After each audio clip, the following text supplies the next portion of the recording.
Hello, good evening, and welcome to another episode of the Wednesday week on the same day that Allegra Stratton has become a bubbling mess, and we're all supposed to feel sorry for her with a no makeup on going, oh, and all the rest of it. And then Boris has given us vaccine passports to take to Hillsborough by the sounds of it coming up soon. But I've probably got crew before that, I believe, and all the rest of it. So we're going to unpick that. And also Pompey away in the next hour. Joining us tonight, I've got Stevie, I've got Dave, and this is the episode without the player interviews on. And so we've got Ash to grow himself a Callum Patterson moustache. So that's nice, isn't it? So, so listen, how's it going, lads? I've been away for a couple of weeks. Are we all right? We all having a good time? Everybody happy? Still not lost yet in the league? Buzzing, really happy. I tell you what, Ash, I'll start with that actually. So we've still not lost in the league. We're something like 10 games, 11 games now unbeaten in the league. I mean, does it feel like it yet? Because I think the last time we spoke was about 2 weeks ago, and it did not feel like we were on such a run. No, it's 11 games unbeaten, but it's a bit of a false one, isn't it? Because what is it, 4 wins and 7 draws or something daft like that. But like I say, unbeaten's unbeaten, and it always breeds, doesn't it? It's good, but the issue is that yes, we are unbeaten, and it's only a point a game we're getting when other teams above us seem to be winning. So I don't want it to continue too much with the draws. So we want a couple of wins, don't we? Really, but hopefully, crew at the weekend. Well, this is it. I mean, Steve, last night was our first clean sheet in quite a significant amount of time. I know there's some maths on it somewhere, but I've been on my holidays. I don't know if I've mentioned it. And August the 15th, was it? August the 15th, I think, something like that. Is that when it is? The last time? I think it was 26th or something like August 26th. Or something. Yeah, I thought I might have made it up. So clean sheet then, Steve, last night. I mean, makeshift centre back pairing. George Hurst playing like a man possessed, trying to get himself a goal. Resorting, some would say, to diving about the place. I mean, come on, man. Does it feel like a run yet? I'll be a little bit more positive than Ash, but that's anybody that knows me and Ash know that I'm the glass half full, whereas he's the glass half empty. I was really encouraged by last night, to be honest with you. I thought it wasn't necessarily the best result, and I thought they were a good side, to be honest. And going into it, I looked. I think they've won 5 out of 6 and drawn the other one. They were the form team in the league. They've smashed Sunderland 4-0 this year. Beat Wickham, beating teams that we've drawn with, and I'll come back to that in a minute. I think 0-0 down there, given the lineup that we've got. Or we had, and the conditions that we played. Now I thought it was a really good result. I thought we were backs to the wall in the first half, the first sort of 15-20 minutes or so. I think they dominated possession. I think the turning point possibly was Delabashir, who's run and shot. I think that gave everybody a bit of a kick up the arse. And then I thought we settled into it, and I thought we had our chances as well. They obviously dominated the game in terms of possession second half. After we'd gone down to 10 men, but last night for me was a game that a month ago we'd have lost. That first half performance we'd have conceded early. Peacock Farrell, we could still be playing tonight. I don't think Peacock Farrell would have conceded. It was just one of those games where it was just everything that they threw at him was easy pickings for him. I thought he was excellent, man of the match. I was really pleased with last night. I mean, it weren't too bad, were it, Dave? I mean, come on, man. Yeah, we didn't score, but like Steve says, we had a makeshift squad up. They could have easily, caught us on the counter, and BPF did pull out a couple of absolute worldies. I mean, Christ, that could have gone south quite significantly, couldn't it? I think, yeah, there was more positives than negatives with the game from last night, and for a 0-0, it was entertaining. There was good football. I think. There's been improvements with the way that Wednesday have played, and I agree with Stevie that that's a game we would have lost perhaps a month or two ago. In relation to the run, I think the problem with any sort of claim of an unbeaten run, you always want your draws and your wins to be at the very least the same as each other, or more wins than draws. I think when you've had such a significant number of draws as we've had, and a number of those feel like we haven't battled back at the death to get to a draw. We've yielded points where we should from winning positions or leading games. So I think you've got to look at last night, perhaps in isolation, that Peacock Farrell had a cracking game, that we managed to cobble together a defence that looked largely like it was capable. I think Palmer being back in there was significant. I think Patterson's doing a cracking job, perhaps showing the versatility of his role. And I think there was the interview that he had with Wednesday during the week where he felt that perhaps that's one of his more effective roles, if not his preferred role. I think the fact he wants to play number 10's kind of dreaming, but he's, he'll put himself about and he'll do a role, he'll do a job. And yeah, we read out the first 20 minutes. We then looked better, I would have said. I think it was our first half after the first 20 minutes. And I think we led the charge right until the Luongo sending off. And then for the last 20 minutes, it was back to the wall. A good result, a tough place to go. Credit to absolutely each and every Wednesday fan that went there, because that was a hell of a trek. So we had a cracking away support there. And yeah, a good result at a difficult place to go. We play like that away from home against the vast majority of teams in this league, and we win games. We pick up important wins on the road. Well, do you know what? I actually need to just apologise to the Wednesday fans that went down there, because I didn't, because it's only like an hour away from where I am. But I may have mentioned it. I've been on holiday recently, and I just couldn't get off the settee. I was an absolute mess. If any of these people that run in small teams and say I'm jet lagged, it's a thing. NyQuil, well done. But Ash, sorry, I was cutting you out there. But yes, big round of applause for the gang that went down. I mean, fair play. It was worth the TPP points. In fact, give them double TPP points for that one. I don't mind. Go on, Ash. There's something you could suggest to the fans forum thingy, couldn't you? Yeah, just text it to your mates, Ash. Just text it to your mates in your group chat. No, what I was, what can I say? I think I was, on reflection, I was a bit disappointed with his team selection and everything. But then after 24 hours of thinking about it, yeah, he could only pick who he can pick. But I don't think and what my thing was, he didn't go there to win the game. I know he had the thing on his interviews where we'd want to win the game, but I don't think he set up to win the game then. But then again, you can only pick like 11 people out of the 12 he's got available or whatever it is. So yeah, makeshift defence. It's a point, isn't it? It's. I think I've been like that all day. I'm thinking, right, we're recording tonight. What can I say? And I've been like going, no, that's a point, isn't it? No, we always want 3 points, don't we? And we always joke and think, and I am a miserable sod, and I am very negative most of the time. And I look, you look at it, and I always want 3 points, and you look at it, and I don't think we troubled them at all, really. I don't think we had as many before the sending off. This obviously 10 men's always harder. And I don't think we had any clear-cut goal-scoring chances that you could say nailed on, should have scored. So that's a bit disappointing. But then look at the positive side is, yeah, we played no centre-backs. Well, so, I'll tell you what. I put this message out, and I'm going to say, because I thought it was quite good.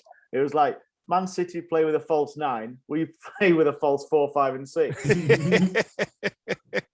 Well, I'll tell you what, before we got on the makeshift defence and the Liam Palmer fan club, let's, I mean, like the lads were saying there, Ash, there's been an improvement, right? Like, did you feel that there was an improvement, or do you feel like we rode our luck and we were on the back of such a great goalkeeping performance, which we could have gone absolutely smashed for? I mean, even BPF was in shite form a month ago. He was getting pelters on Twitter and all the rest of it. Do you feel like there was an improvement there? That could have easily gone south, right?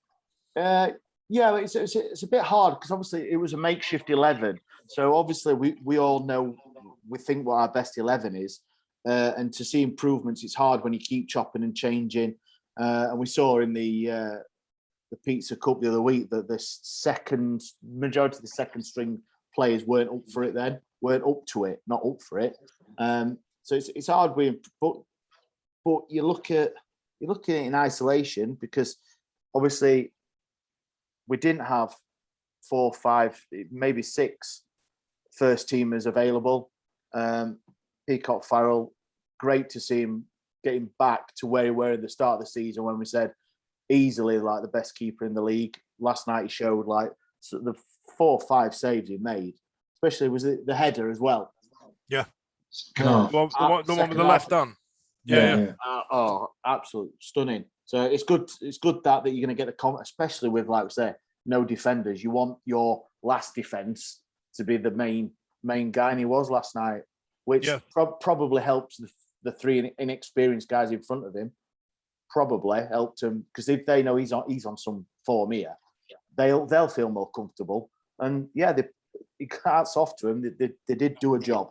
It was hard, and that was it. So they got the point. We want 3, obviously, but I think 3 would have been a big ask last night. But for me, I think the best save that BPF made was the one where he went clear through and he's come out and made himself big, and I think it's come off his right shin or something like that. Like, honestly, I thought he didn't put a foot wrong for me. But did anybody else notice that you can see the edginess in him when he's got the ball in one hand here? And he's now looking around.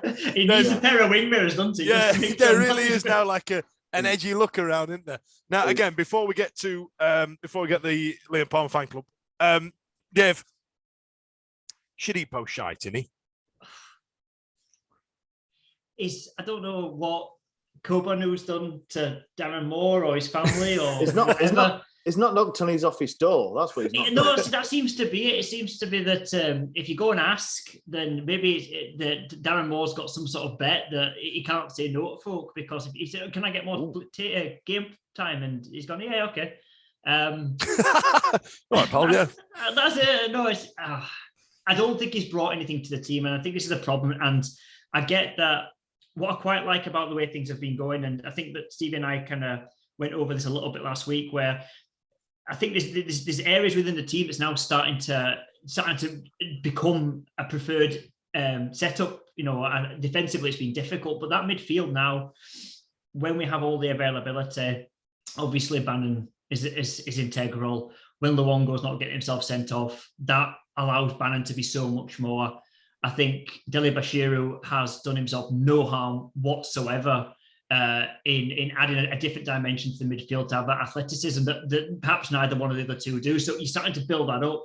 And Hunt as a right wing back, I think that's probably the right choice in fact of giving cover, but can still get forward. But that left-hand side, we still haven't cracked it yet, or we don't see, or Moore doesn't seem convinced enough by Corbinu. Jayden Brown is toilet, and Shadipo. Yeah, give him a chance. But 3 games is that now without any sort of. He scored the goal, but who wasn't scoring that goal? Gregory put on a plate to him. I could have scored that day. You did, yeah. You could have done, Ash. So it's one of those ones where, if I don't know if there's been agent talk or niggling or something that we don't necessarily know about, but I don't feel Shadipo's played his way into the team, and I don't think he's done anything to justify retaining his place in the team, and I wasn't convinced by anything that he did last night. Me neither. That's why I said it. I was just watching and going, this is just a player on the pitch. This is just some guy that we've just chucked a shirt out and said, don't be shit. And he's been a bit better than shit. And he's just some bloke on the pitch. Like the kid on your Sunday league team that always turns up for training, so you're playing left back every week. You know what I mean? Hey, I'm not having it, Ash. But yeah, you know what I mean? He just seemed to be a shirt filler. Unlike, however, Dog poo. That's the guy behind me calls him. Oh, yeah. Dog poo. Dog poo. Yeah. I love it. Unlike, however, makeshift centre back extraordinaire, and somebody referred to him as gives 7 out of 10 effort, which I found really funny. I assume he meant 7 out of 10 performance, but he gave 7 out of 10 effort on the pitch, Mr. Liam Palmer. Now, Steve, come on. It's 8:20 now. I'm going to give you a window of 5 minutes. The works up Kante. Listen, I stand by that analogy. I stand by it. Listen, he's 7. He's a 7 all the time. I thought he was steady away last night. The experience that he brings to the team is great. And I think he's an important player. And I get that people don't see that, and I understand that, and everybody's entitled to their opinion. But you're not having it. Well, look, I think the problem is, I know you've set the stage for talking about him at centre off, but I think the problem is if and when we get to a point where everybody's in and fit, my concern for Liam Palmer as a bit of a Liam Palmer fanboy is I don't think he gets in the starting 11. You look at our back three, our preferred back three, and I would assume that he's going to play. He's going to play Iorfa. I think Dunkley, to be fair, at the minute is undroppable. Yep. If and when Hutch gets fit, I don't see him sitting Hutch on the bench and playing Palmer. To your point about the formation that we've either fallen into or more has settled on and prefers now, I think as two wing backs, I think, and I'd argue that even Patterson's probably in front of him. I think Jack Hunt over the last sort of 3-4 games has played his way back into the team, and now is effectively the first choice right wing back. Although he can do a job at left back, I don't see Palmer doing the same thing on the left hand side, going up and down the pitch, which means he can't play out there. Like I said, I think Patterson offers a little bit more going forwards in a wing back position than Palmer would. I just worry about where Palmer gets in. I might be wrong, and I don't know. And at that point, we go back to that point where it's the Liam Palmer's going to be the steady away 7 out of 10 member of the squad that you want in and around. But you know, for me, and I think we're probably going to talk about this based on the chat that we've had off recording. For me, I think he's been one of the top 3 players in the squad this season. I think he's earned his spot. I think anybody that's hammering Liam Palmer for poor performances, he was poor the other week, and I can't remember who it was against. I thought he was below par the other week. I can't remember who it was against, but other than that, I think that's a good sign, isn't it? Then, if you can't name the game, then I mean, it's like it doesn't stand out that much. No, so I think.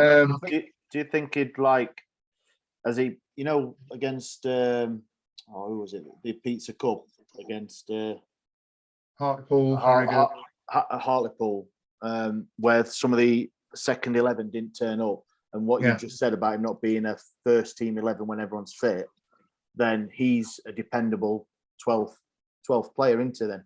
He'd probably be the one. But it's like I put on our thing. I don't think personally, which is it's a big shout, but it's looking likely that we won't see all our best 11 or perceived best 11 on the pitch. So I'd agree. Yeah, in that, then there's I wouldn't have no issue with Palmer filling in for any centre back.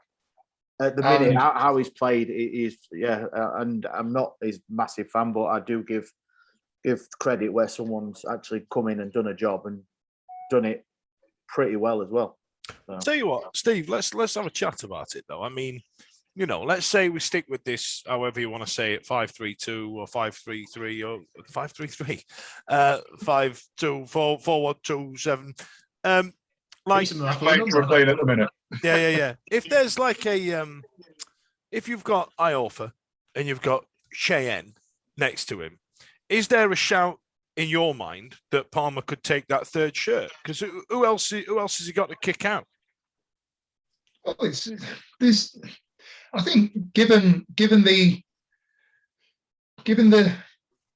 assuredness that you'd have that the players that are on the pitch are going to be fit and firing, he is the third centre half at the moment. And I know it's not a natural position for him, but I think at this level, and it's the counter argument for people that are going to be negative about Palmer will always be that he's found his level and that's why he's doing as well as he is.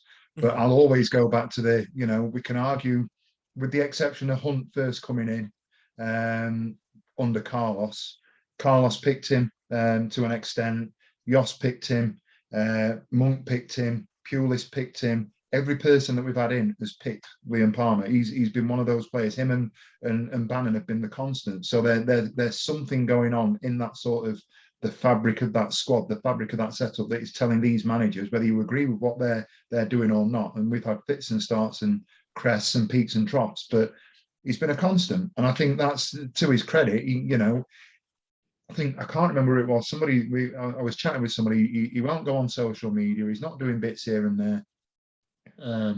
But he's doing his bit. For me at the moment, without a fully fit Hutch, which I don't know when we're going to see that again, he's got to be the third centre half. I know that Patterson has come out and said that on the interview that was released this weekend, he sees himself as a centre half. Sorry, I don't see that. I don't think when centre forwards get the ball in, to their feet, or they're jostling around on the edge of the area. I find Patterson to be quite loose.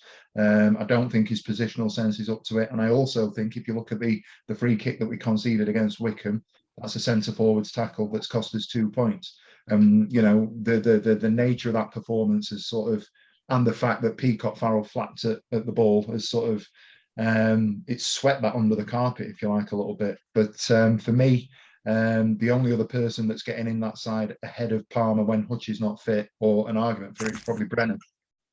Yeah, I think. Sorry, Dan. Brennan's time will come. Brennan's time will come. I don't think he's there yet. I think if you talk to Brennan from 6-8 weeks ago, where he's in and out of a side at Notts County, and we called him back based on a similar sort of injury situation. If you say to Brennan, you'll be in and out for the rest of the season, you'll be on the bench and you'll get 10, 12 games throughout the cup game, throughout the competition that we've got, I think Brennan's biting your hand off at that. I think Brennan's still got some learning to do, I think, in every way, shape and form, although it has looked positive for a start, because Brennan may or may not have had his Twitter account hacked last night, and he may or may not have posted a GIF of somebody diving in the bath and making some reference to George Hurst. But that's part of his education. He's going to be around senior players that have been there and done it. And people like Liam Palmer will be a great example for players like Kieran Brennan, because they have came through that same academy set up. They've had to wait for the time. They've had to go away on loan, because I think Palmer went away 150 years ago to play for Tranmere. And it is sometimes just about waiting your time and having the right attitude. And Palmer's exuding that. So if any of the younger players that are coming through can learn from that and see it, play it as a longer game, and want to use him as a role model, I think he's as good a role model as it can be for the young players coming through. Actually, Dave, the loan with Palmer, he was already established as a first teamer under some managers, and then I can't remember who came in and went, I'm done with this guy, and then bid him out of Tranmere, didn't he? He'd already been playing first team for about 3 years. But so I mean that was only 8 minutes, Steve. I feel like you've not, you know what I mean? Have you said all you need to say? Liam Palmer. I've got some. Go on, Ash. On to Stevie. This is Stevie. Does it show that Liam Palmer is comfortable at Sheffield Wednesday and found his level when he hasn't really had the chance to move anywhere? Is there an issue that no one else sees him as a good player, or does that not matter if he's playing? If he's getting 7 out of 10 or every week for us? Well, your 7 out of 10s are under the radar. They're under the radar, aren't they? And I know there was, I might be wrong, I'm fairly certain there was a bit of a rumour of Forest looking at him at the start of the season. Whether that was to come to pass, or how much sort of truth there was to that sort of rumour, I don't know, and I'm not really that fussed, to be honest with you. But no. Let's be right. We're going to look at, or people are going to look at us and they're going to go, Dominic Iorfa's class, Barry Bannon's class, Hutch used to play for Chelsea. There are higher profile players in our squad that are going to attract externals coming and looking at us. And then you've got underneath that, you've got your Brennans, who, if we blood him right in the next 6 months to 18 months, may very well be one of those saleable assets. I think we talked about this last week or the week before. He's if he signs his contract. Yeah. And that's another issue, isn't it? This is it. He's gonna end up going up north, thinking that the grass is greener. It'll either be a Liam Shaw or a Sean Clare or a Uragidi or whoever it may be. That's the worry, isn't it? But to your point, I think Palmer is the kind of player that you don't really notice if you're not watching the club week in, week out, and that's absolutely fine. It's not a glamorous position he plays, is it? You know what I mean? It's like the health and safety officer at your work. Like, it's not a glamorous job that you've got, but I tell you what, he's a fire marshal, and that's what he is. Yeah. When it comes to getting you shut down, it's quite important. Like, do you know what I mean? So last night, I'd say on the whole was a decent enough result. I mean, Dave, come on, man. Bloody George Hurst, he played like a man possessed. We did not have that striker when he played for us. Possessed by Tom Daly. It was his cup final, wasn't it? He really, the abuse he was getting from the crowd was, well, hilarious. You know what I mean? I've got no real issue with it. But he embarrassed himself, didn't he, with the amount of times he dropped his ass to the floor? I think he started out, like you say, like a man possessed. He did look like he was causing us a lot of problems. A lot of the things that were anticipated from him at Wednesday. This powerful run in, and he's filled out, and it does look like he could be a threat, but it doesn't seem like it doesn't seem the natural finisher the way that you'd hope he would have been. And so I think, having seen him last night, it's probably the first time I've properly seen him rather than in dribs and drabs, and it's from a start. He looks like the sort of person that is having to deal with the facts of the famous surname that he's got, but I think he's still trying to get over basically a smokies he had blown up his arse since he's probably been a young lad as well, because I don't think he's necessarily got over his own ego. And whilst he was causing us problems, 35 yards out from goal, running down wings. He got through one-on-one and had a good chance, but I mean, even at a League One level, he's a 22-year-old lad, so he's not a right young lad anymore. He's on the books at a team like Leicester. If you'd have brought in a 22-year-old striker from Leicester on loan that had got himself through one-on-one with a League One goalkeeper, you'd expect him to put the ball past him, and it's not even particularly close. It's nothing away from BPF for the save. He's close his ankles down. There is that argument as well. But if that's role reversed and that's us attacking, we're expecting that to be a goal. It's a good save because it's our keeper. And I think after that, then that is when it started to get the arse on a bit. I think the Wednesday fans gave him a warm reception, made references to his dad and things like that, saying about, Well, it makes a difference to referencing players' mums, to be fair, because that's this is it. You know what I mean? That's normally the way to go, isn't it? It's a bit of variety. But yeah, I don't think he's dealt with that particularly well. I think he's gone into himself then, and if he's going to be affected by opposition teams, opposition fans getting in about him, there might have been the odd word by some of the opposition players. The Wednesday lads might have had a word with him, but I don't think he particularly covered himself in glory. I don't think he looked a huge threat. Talking about finding his level, maybe he's not even found his level yet. Harsh. So anyway, go on, Ash. I think we can all agree on that last statement, Dave. Yeah. I mean, to be fair, you're right, Dave. He has filled out, and he did look a foot bigger than when he played for us. I must admit, he's had a bit of a growth spurt, hasn't he? But apart from that, still pish. Moving on. Do you know what? Not the worst result we could have had down at Portsmouth. I'm not going to lose any sleep over it. I felt the Hartlepool result was fucking embarrassing, but but again, it's to concentrate on the league thing and all the rest of it. I must admit, I've got to give it to Darren Moore. He's given himself a fair bit of dignity, given the abuse he's had the last 3 or 4 weeks, because our results just haven't been good enough. But when you think about it, the last minute goals that we've conceded, they're not good enough. And there was a lot of chat today because the jobber that Manchester United have brought in a what is it? A psychology coach? Is that the term?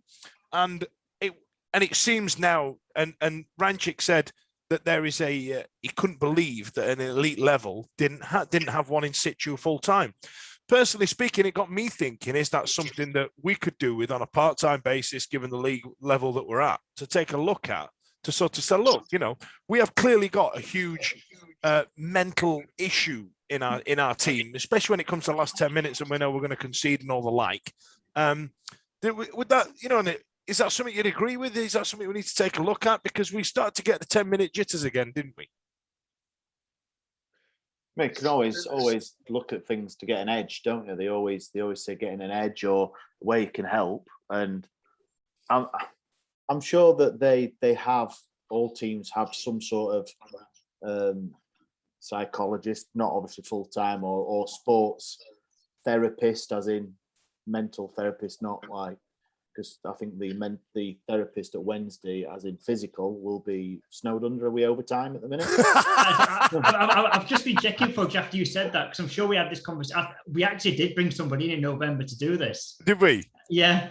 Around about the Wimbledon game, was it not? Yeah. That's right. Game that we've ended up conceding really late on. It is Clinton Baptiste who brought him. Yeah.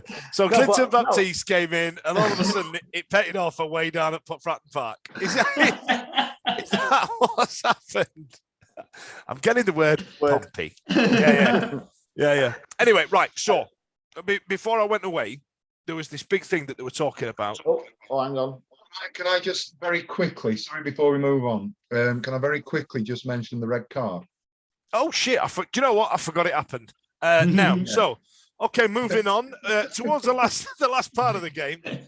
Massimo Luongo, our man made of Lego, who's come in and really changed our fortunes in the midfield, having spent a lot of time out the first team, has now come back and end up getting sent off. Steve, Yeah. piss you off? What pissed me off wasn't necessarily the sending off. It was the build-up and the lack of support for Luongo once he'd been given the ball and he turned around with 3 men around him and there was no option. That annoyed me. Fair enough. In 2021, that is a red card. The way that bloke has rolled around, Curtis, wasn't it? The way that he's rolled around on the floor, beating the ground like his leg was hanging off. I just thought it was absolutely disgusting, to be honest with you. I've got no complaint with the red card. It was reckless as I said, in modern day football. You could argue that 15, 20 years ago, it's not a foul. I thought it'd been a yellow card 5 years ago, if I'm honest, Steve. I feel like he didn't leave the ground as much as what you see some players get away with. You know what I mean? The ball was there to be won. Yeah, you're absolutely right. And his foot was up. And as I said, to the letter of the law and in the VAR era, if you like, or even given that we don't have it in League One, they're the sort of tackles that now the referee's wearing an earpiece, he's getting advice potentially, somebody's looking at it somewhere, he's getting that point from the linesman, from the fourth official, whoever it may be, and he's taken the time to go, right, yeah, it's a red card. But the fact that in a professional game of football where these people are being paid a shit ton of money and there's people's jobs on the line, that somebody can turn around, roll around like they do on the floor, it's the play acting that annoys me. As a PE teacher, I've got a lot of mates that are into other sports like rugby. You don't see that in rugby. You don't see it in other games. You don't see it in other sports. I've got a real thing about, all right, he's a striker, but the centre halves that go down holding the faces when they've had a hand put across the nose and stuff like that, and I can't wear it. I can't abide it. It pisses me off. It really does irritate me. And I thought that was, it was a real shame to see it in the game. And I know that sounds a little bit cheesy, but he got my back up last time. I'd agree with that, Steve, because even if you watch, when you watch bits and pieces of, I think when the BBC had the Women's World Cup on, which is probably the best exposure people have had to that, I don't think you even get it in that. So it's not even a football thing. It seems to be really bad in the male professional game. And there's no doubt in what you say, where I think the referees try to do the right thing and not knee-jerk reaction, but that reaction by Curtis is definitely part of his thinking in making that decision to make it a sending off. And within a minute, he's up and sprinting full pelt. Yeah. So it's not going to happen, and I know it's not a priority in terms of an agenda or anything like that, but we talk about retrospectively looking at things that are done, and it's hard to legislate for it. But for me personally, we talk about booking for diving. Why are we not looking at this play acting and this? All right, I mean, you run things off. Obviously, you're going to do that, but if you're down like that and within a minute you're running full pelt, then you're having somebody's pants down, really, aren't you? I'll tell you what it is. Do you know what it is? Portsmouth. Right, I've played Sunday morning in Portsmouth, and I'm going to give you 3 examples. There was one where I got sent off because I threatened to take out one kid's mum for a steak dinner and never call her back. Sent off for that. Yeah. I got. It was the first game I'd ever played. The geezer was 50. His mother must have been 80 odd. There was one. It was my first ever game. And you give out a load of lads, you give it a load of back and forth, and this kid got sent off because I just got in his ear. They have this word down here called like we call somebody I can't even say it out loud, but they call each other a dinlow. Like we used to call each other back in the day a dime bar. You know what I mean? A dime bar. They call each other a dinlow. Apparently, it's some kind of word that they have down there. And I went, "Did you just call me a dinlow? What's that?" And he went mental. I got right under the geezer's skin. He started screaming and shouting, started pushing. I was a foot bigger than the kid, and he got sent off. And that kid then waited for me in the car park with a screwdriver. Now, I'd never seen anything like it because, as you play on the pitch with me, it's disgusting. It's awful. And then you pick each other up and go, "You caught me a cracker there, pal. I know." And we get a beer after. Portsmouth, they didn't do that. And then The third example is that we had Lewis Buxton on the show when we did our lockdown lives. It was one of the first ones we did. And when Vic told him that she fancied somebody else and not Lewis Buxton, he went, well, who did you fancy then? And he's from Portsmouth because he was pissed off about it. So it turns out they're just really whinging cheaters and they don't like losing. I'm thinking about in this in Football Manager oblique Championship Manager terms, where you get the little bar in the middle that gives all the text. Like Fudge offered to take out somebody's mother for a steak dinner and not call her back. Fudge gets a red card. Happened. Actually happened. Like, honestly, if you see on Facebook, if any of you got me on Facebook, there's a great thread when I announced my retirement last year of things that I'd done. And it made me skin crawl after a few of them. So it just turns out it's just people in Portsmouth, like that's what they're like. Right. Anyway, 0-0, moving on. So I've got about 10 minutes to kill here before we start talking about Crewe Alexandra. So before I went on holiday, I've been on holiday. I don't know if I've told you. So before I went, they were talking about in one of the, I want to say Greek league or somewhere like that, about extending half time to 25 minutes in order to have some kind of, I don't know. They kept saying a pint at Hillsborough. Well, this is it. They said on the radio, because it was Simon Jordan and I don't like. Yeah. They were talking about it in a way of going to get a Super Bowl style halftime show.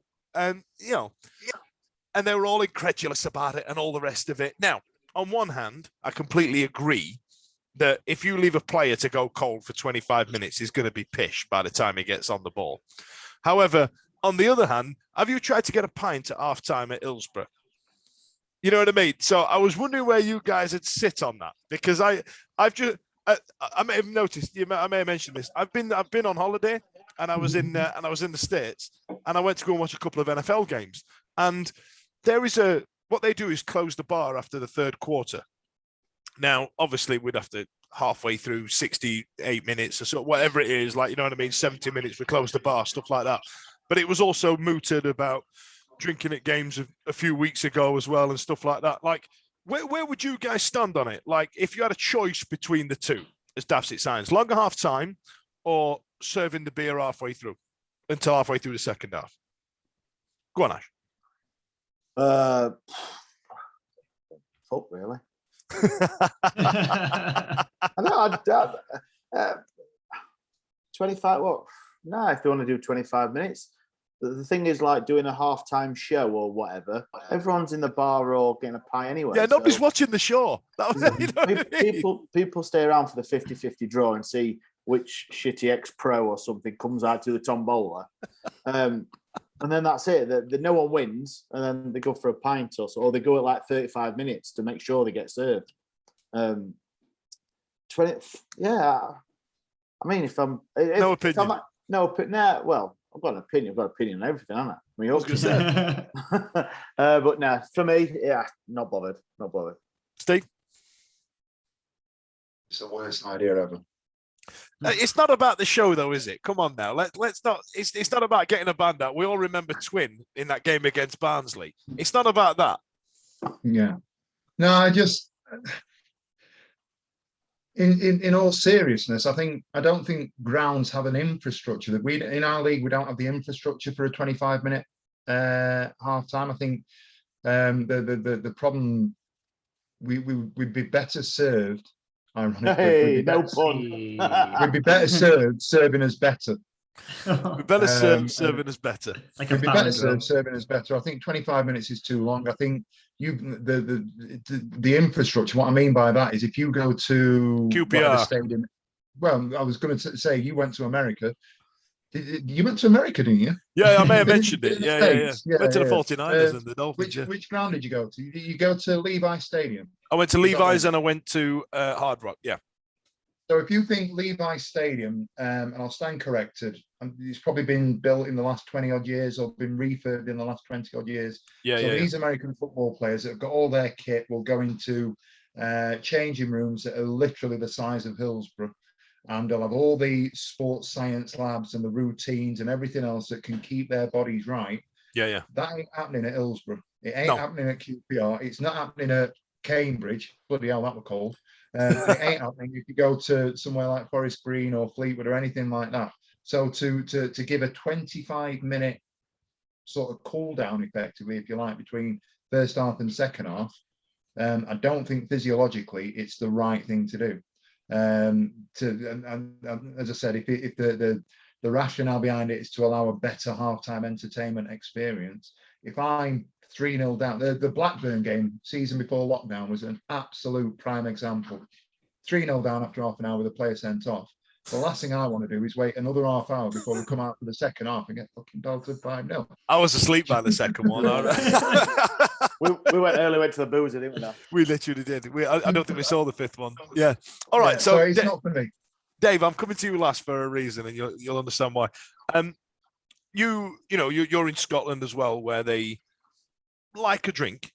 From a security perspective, is there an element of treating fans like kids and they're acting like kids? Do you know what I mean? So all this, you're not allowed to see grass while you're drinking beer. Has anybody ever thought how mental that is? Now, don't get me wrong. I know that in certain parts of the country, our ground name is a swear word and rightly so to a lot of people. And I agree that there were some changes that needed to be made. Are we past that now? Do you feel that could lead to more issues going forward in terms of alcoholism? Because Christ, I've been to Glasgow. You know what I mean? I know what it's like there. Is there an element of we're treating fans like kids and ergo they're acting like it? And because we're so far down the other side of it now, it's been over 30 years. Could we as fans be trusted to then start boozing again whilst we're watching again? Question. Oh, for a start, kudos on the Jim White impression. That was actually very good. So well done. I've been practicing that. I could tell. It's a good. I don't think that our fans need any excuse, or certain elements of our fans need any excuse to act the way that they do, and I don't think it's necessarily alcohol that does that. For what it's worth, I think in relation to the question of extending the halftime, I'd got to give a full house. I think it's a stupid idea. I don't think it lends itself at all. It gives you 10 more minutes just to go, could do with painting over that Presto sign on top of it. That's about it. It's 10 more minutes moaning and pointing at that. I think we need to look forward as a club. There's things within the past at Wednesday, within that stadium that are terrible. The tragedies and there's terrible things that have happened there, and there's things that have had to be put in place to try and make sure things like that don't happen again, and rightly so. But ultimately, we need to manage what we're doing as a club. To say you can't take a drink and sit down with it and watch the game, I think it's daft. I don't think that would stop. It would affect my behaviour negatively. I think it wouldn't negatively affect most of the fans. And the ones who it would impact on, the ones that would decide to start fighting again, like we had in the Wickham game, are going to do that anyway because they're brain donors. Assholes. Pretty much, yeah. I mean, I don't think you need an excuse to be an arsehole. You either are or you aren't. And alcohol's going to bring that out in you. But if you're not going to do it at Hillsborough, you're going to do it later on in the town. So I think we should be allowing people to be able to sit down and have a drink and treat them with a bit of respect. At that point, these lads that are going in there and doing it, and we're talking about potentially being the worry, have been drinking since 10 o'clock on. Round the corner. That's what I'm asking. Would they do that if they knew they weren't going to have 2 hours dry? Do you know what I mean? Would they go, well, I'll tell you what, look, we'll just keep tanking up. We don't need to get on it at 7 a.m. anymore. Yeah. And is it not then an still do that, wouldn't they? But I'd be interested to know what they do in Germany, because they can drink in stands in Germany. So are these guys that are going to games in Dortmund, Munich, Hamburg, wherever, are they going out and drinking for 2-3 hours before they get to the stadium and get in the ground? I don't know the answer to that. I do. I actually know that. So they at the Westfalenstadion or the Wankdorf or whatever it was called, what is it? Signal Iduna, as it's called now, at Dortmund. They have various camps set up outside. So there's literally looks like a leisure centre on the side of their thing, and they all have in their sausages and their beers, and it's a wonderful setup. Everywhere you go, drink. Everywhere you look, food, drink, food, drink, food, drink. The issue that we have as a country is attitude towards beer. We cannot be trusted. We can't be trusted with a free bar. We can't be trusted with with drink in general, because as a society, we have grown up with drinking against the clock. We've got this absolute thing in our head that we're against the clock because we've been treated like kids for so many years. So, for example, Northerners are a great example. Geordies. Let's say Geordies and let's say you've got Cockneys, yeah, Central London Cockneys. Now, you guys are all old enough to remember the pubs had to be closed by 11 o'clock and they get 20 minutes drinking time. That was introduced because the guys down in London would go out and get absolutely battered because they finish at 5 and they'd get drunk. They'd get 6 here. So the government went, here's 6 hours on the drink and get back because this country needs to run tomorrow. We don't want you in charge of the banks. Now, up north where we have pits, you'd come home covered in all sorts of crap and all sorts. You wouldn't have the opportunity to go straight out for a beer from work. You'd go home, dinner on the table and all the rest and all the other bloody stereotypes you can have. And then you get out at 7 p.m. and you're drinking against the clock. You're like, oh my God, quick, we need to do it. So that's where Northerners get the reputation of their relationship with drink as to what they do, even though it was actually started by the Cockneys. Does that make sense? Just stop there. One pause. Is Dan after a psychological job at Sheffield Wednesday? He's getting into some psychological stuff. I'm trying to work out, right? And what I'm trying to drill down on, and this is where I wanted to get to, was would we still, and I think I know the answer to it, having just spoke to you guys, would we still be having to get in on the beer at 7 a.m. on an away day when we know we can drink through the game? Are we treating our fans like kids all across the country? Have we been treated like kids and therefore they're acting like it? Or has it been so long now, we can't trust some factions of football fans to behave themselves? Because let's say if they do bring in game, sit down, having a beer, drinking, which when you really think about it is absolutely mental. The fact that you know what I mean? You can't look at the grass while you're having a drink. How do you explain that to a German? How do you explain that to an Italian or even an American? How do you explain that to them? Yeah, we can't be trusted, so they don't let us watch the game whilst we're drinking. That's nuts. You know, that is absolutely nuts. So if they did bring it in and they elongated half time and we all had the opportunity to drink more, would it change the relationship with alcohol that football fans are perceived to have had? Quite possibly the deepest 10 minutes on this podcast in living memory. And I think about it loads. I got it's a great argument, but so I just put this away. We can go to the cricket and drink. Yeah. And you know, the drinking at cricket is that's literally why we go to the cricket. You have because to we go. Yeah. You go, lads, we're on it. Group chat, Headingley, 2020, Yorkshire, Lancashire. We're getting on the train. We're going up. We'll have a pint out when we get off the train. We'll make his way down to the ground. We'll have a pint. We'll go sit. You're round. When we're done, we'll get back into town. We'll have a steady night of it. What is wrong with that? Nothing. Why can't we do that at the game?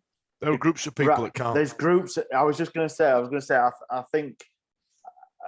Obviously, I think there's groups of people that can't do. And obviously, Stevie, you're an older guy.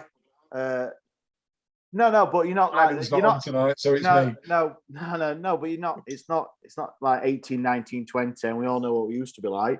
But there is groups that can't do that. That you like you say, you meet at the train, you go for a few beers before, you go to the game, cricket, like that. But there's groups that can't do that, and they're the negative side of it.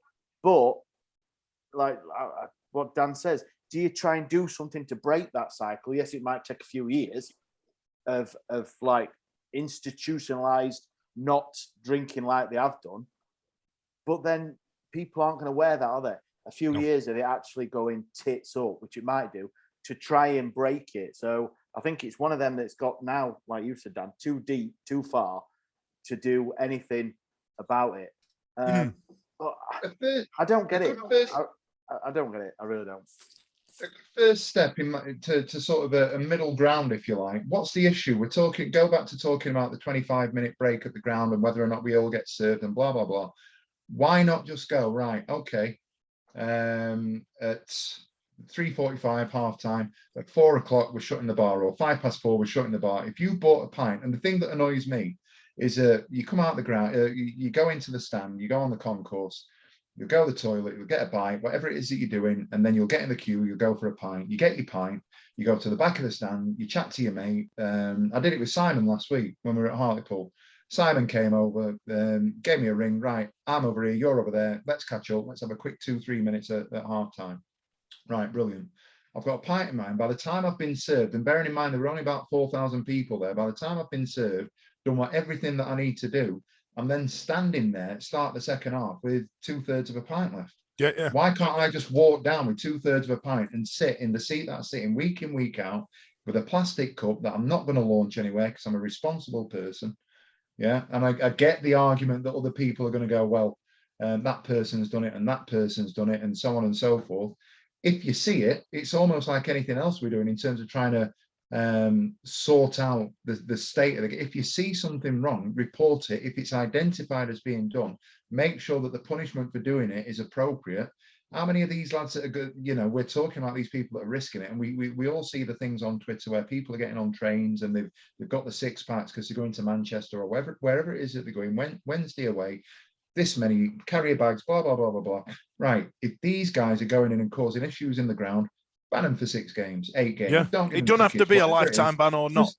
Give it a ban and make sure that you make an example of the people that are doing it in the first place. It'll only take a period of time before they go, shit, I can't do that. Yeah. Because see if you publish this in advance, if there was an intention of us to allow people to do it, then make sure people know in advance. If you get caught doing these things, we're going to treat you like adults ahead of time from this date. But if you don't, this is going to be the measures. Don't keep them back. Tell people up front, we're going to treat you like adults, but if you can't behave like adults, this is going to be the punishment. If you are intoxicated, you're not getting in this ground. When was the last time anybody got stopped walking their ground because they were too pissed? Should be happening every week. Well, I was going to say one thing, but I'll say just on that point, Dan. Wednesday I do coaches to away games. Mm-hmm. So basically, they laid one on for Portsmouth, and I heard that on Tuesday night, the first time in 10 years, they had to leave someone at the services because they were too drunk. Jesus. And it was a driver. Fucking grow up. Grow up. And is all I've got to say to that. The thing was that they'd been on the Jägermeister from 8 o'clock. That's the rumor, but come on. I know it's always stretched, but you've got to take it as one. Right. So with that, right, and I get it. What you're doing, and I get you want to have a good time and you want to let your hair down. I get it. I completely get it. And there's people probably listening to this going, fucking hell, Fudge, you're an absolute prude. I've seen you in some fucking states. And yeah, I have. But I tell you what, if it meant me, season. Yeah, if it meant me being able to sit at my ground and have a beer in the ground like a bloody grown-up and not being treated like a 5-year-old, and somebody said to me, Fudge, you are too pissed. You are literally ruining it for the rest of us. You go, yeah, fair point. And then they go, you can't come to the next game. You can't come to the next 3 games. It's not a lifetime ban or nothing. There's a whole lot of ground in between those things. Mm-hmm. You know what I mean? I have seen, especially away, I have seen the limbs when we score. And I ain't getting covered in £5 a pint from the Carling, man. Ash, come on, you are not throwing £5 fight. I've just paid $15 for a Bud Light. Ooh. You'd have had a heart attack. In an aluminium tin? Yeah, I got those little aluminium things. Yeah, cap on and everything. At the ground. You know why? Because they treated me like a fucking grown-up. With the amount of calories they serve as well. You're eating for weeks for a grown-up. Hey, what they pass as cheese, I didn't keep anything in my body for longer than about 48 hours. Do you want this with cheese on? No, thank you. No. I couldn't even sit down in the car anymore. It got that bad. Looked like a Japanese flag. Anyway, Crew Alexandra's coming up. Ashley, let's have a prediction here. Well, prediction, I'm going to get on it from 6 o'clock. Yeah. Jägermeisters. Then I'm going to drive stop to the turnstile. No, unfortunately, I am making the trip, so I'll probably get wet again. Second bottom. Can't buy a win, can they? Well, they won the other day. He's got 2-all draw written all over it, hasn't it? But 2-0 Wendy, then 2-all by the end of it. We're suffering with injuries, aren't we, as well? So I'll 2-0, I think, Wednesday.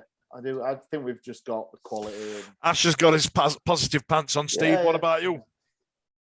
No, it's a game we should be winning. It's a game we're probably going to draw, but it's a game we should be winning. And it's one of those where if you look at who we've got lined up, when are we going to start turning the draws into wins? You'd like to think it's going to be this Saturday. We've had a couple of convincing performances at home. I'd like to think we can go on the road. Obviously, we did so against Accrington. It's that sort of game where you'd like to get out there, whatever the weather, and sort of get 2 or 3 early goals and see if we can kick off. That's what I'm hoping for anyway. So what you say, 2 or 3-0? I'll go steady 2-0. Do you know what? I think Peacock foul the other night. I think that's will have done him the world of good. And so he's going to score a hat-trick. we can play centre back.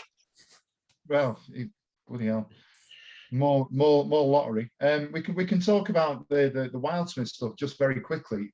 We've had people going, was it worth bringing Peacock Fowling? We've let Dawson go out on loan, and we've got Wildsmith, who's not made any mistakes. Wildsmith was absolutely frigging horrendous against Hartlepool. That goal, that pass back. Oh my God! Where was he? Unbelievable. I said last week, my little girl would have stopped that. She'd have run after the ball and picked it up. Yeah. You know what I mean? Yeah. And the first goal, he slapped at the first goal as well, but that's another story. I think Peacock Friday the other night might be the making of him. We might bounce back, or he might bounce back and go on a bit of a run now. I'd like to see that. And why not? 2-0. Dave? I'm positive as well. Crew have won the last 2 games. I think it was against Lincoln and Donny. So the teams that are down there with them, hopefully we'll have more than they have. I think that we can take the positives from the Portsmouth game, and I think also if we could get Windass back, just to have that sort of different option up front, because I thought Canberra and Gregory were a bit too samey against Portsmouth. So if we've got that slightly more cutting edge, I think Crew conceded quite a few goals. We've got goals in us, so positive. Yeah, I think we can go there. We can take the game to them, and hopefully come out with something like a 2 or 3-0. I think it's going to be a 1-1. I think it's going to be 1-1. I think, like Ash says, we've got a lot of injuries. I think we'll 1-0 it for ages, and I think we'll concede it last minute. I'm just not convinced anymore. Honestly, I'm just straight bored with it all. So the 11 game unbeaten still, it's not like, it's false, isn't it? It is false. It is. Yeah. It's a false number, because I don't know how the teams above us haven't kicked on like they should have done. For somehow we're in a really good position in the league, and I don't know how, given the amount of points we've thrown away. But it does make you wonder, had we not thrown away these points, how far clear of the bloody league we'd be. You know what I mean? We'd be absolutely shit in it. But for some reason, we've got absolute brain hemorrhage every time the geezer holds up the sign on Arlong's left, and all of a sudden we go, yeah, I can play football, and that's what happens. It just falls to bits and shit and piss. But anyway. It's nice to be back, ladies and gentlemen. If you want to hear more about my holiday, add me on Instagram. My name's Dan Fudge. Follow us on Twitter. Follow us on there. That's an old gag. And we're at TWWcast. Thanks a lot for joining us, and I'll see you later.